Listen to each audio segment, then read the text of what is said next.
Hi guys, welcome to Fame and Scholar. This is my third video and in this video I will start chemistry, particularly organic chemistry. This video will include basic introduction topics like what is organic chemistry, difference between organic and inorganic compounds, vital force theory and carbon tetracovalency. So let us begin. First of all, let us understand what is organic chemistry. So organic chemistry is the branch of chemistry in which we deal with hydrocarbons and its derivatives. Hydrocarbons are the compounds which are made up of carbon and hydrogen, which are bonded covalently. Example from our day-to-day life can be proteins, vitamins, uh, sugars, etc. Now you may think that all compounds which contain carbon and hydrogen might be included in this branch of chemistry, but that is not always true. There are some compounds like CO, CO2, H2, CO3, metal carbonyls and metal carbonates, cyanides, carbides, etc. should be included in the branch of organic chemistry, but they aren't included because their properties are more like inorganic compounds. When we react them, they behave like inorganic compound. Now derivative of hydrocarbon means that the compounds which are formed from hydrocarbons only, but they replace the place of hydrogen from the hydrocarbon. It can be one hydrogen or it can be more hydrogens also. Now let us understand the early distinction or the difference between organic and inorganic compound.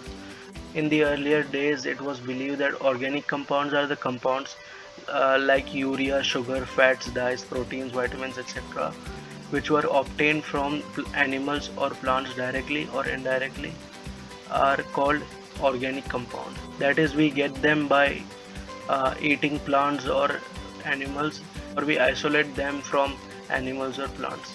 And the study of these compounds, these organic compounds, was called organic chemistry. That means the study of compounds which are formed from animals or plants.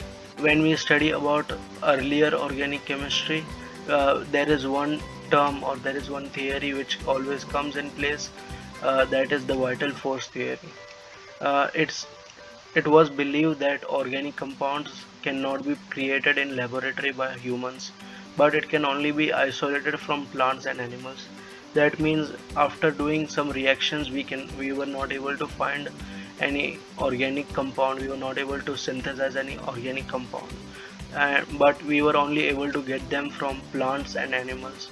Therefore, it was believed that it is impossible to get organic compounds in a lab.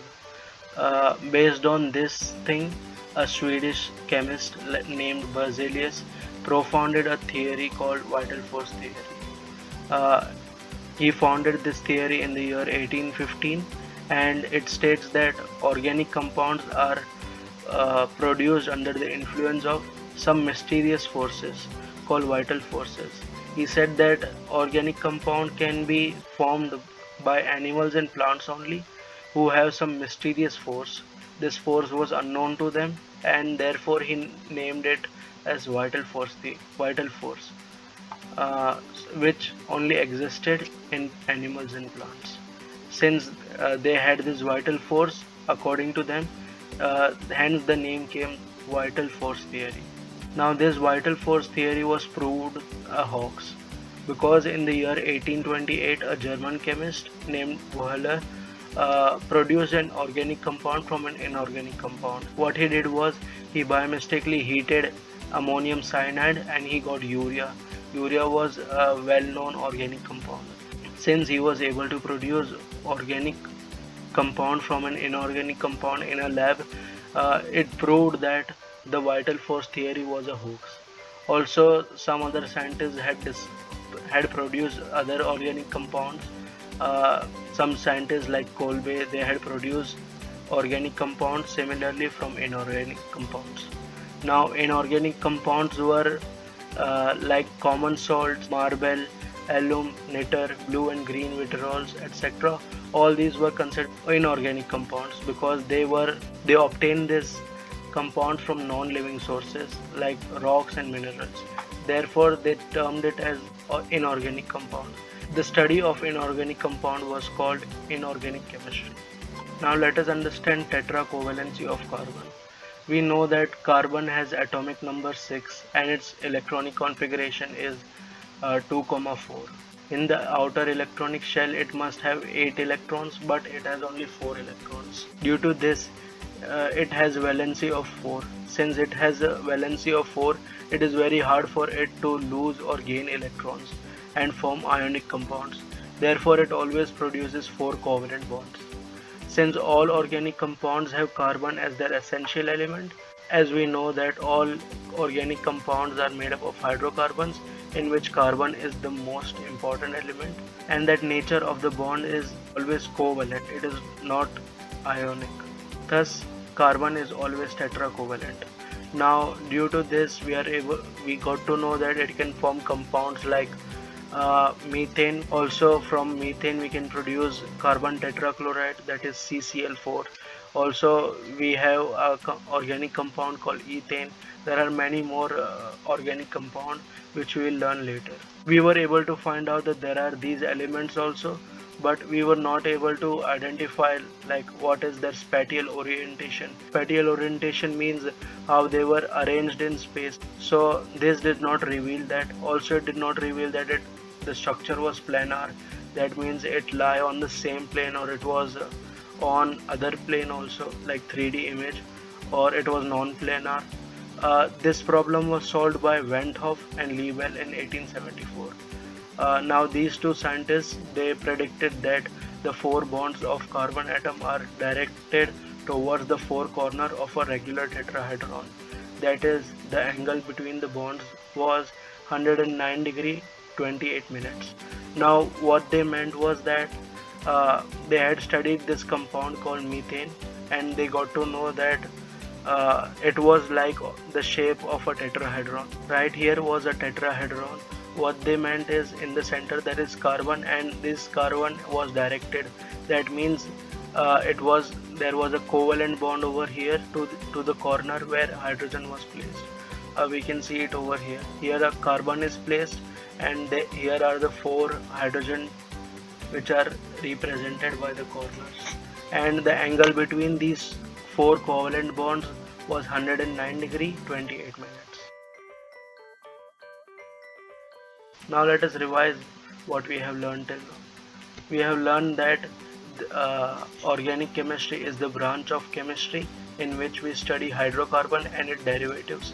Hydrocarbons are the compound made up of carbon and hydrogen bonded covalently.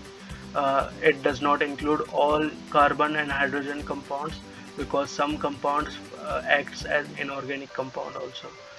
Then there are derivatives of carbon, where other element or atom comes and replaces hydrogen and form its hydrocarbon derivatives. There was early distinction between organic and inorganic compound.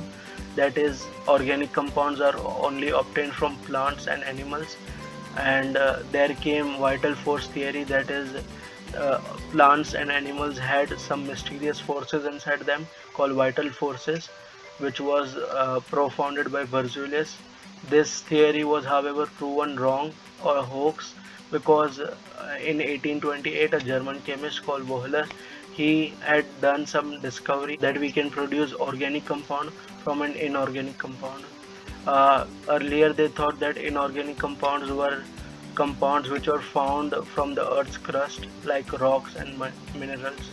Then we studied the tetracovalency of carbon. That is, since it has valency 4, it always forms 4 covalent bonds.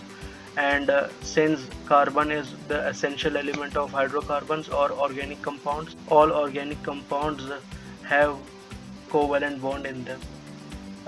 Since it was found that carbon forms covalent bond, we get some compounds like methane, carbon tetrachloride, ethane and all that, but these compounds were not able to give us the proper structure or the spatial orientation. Then came Van 't Hoff and Liebel in 1874, when they discovered that this methane was arranged in a regular tetrahedron shape. That is, the bond angle was 109 degree 28 minutes.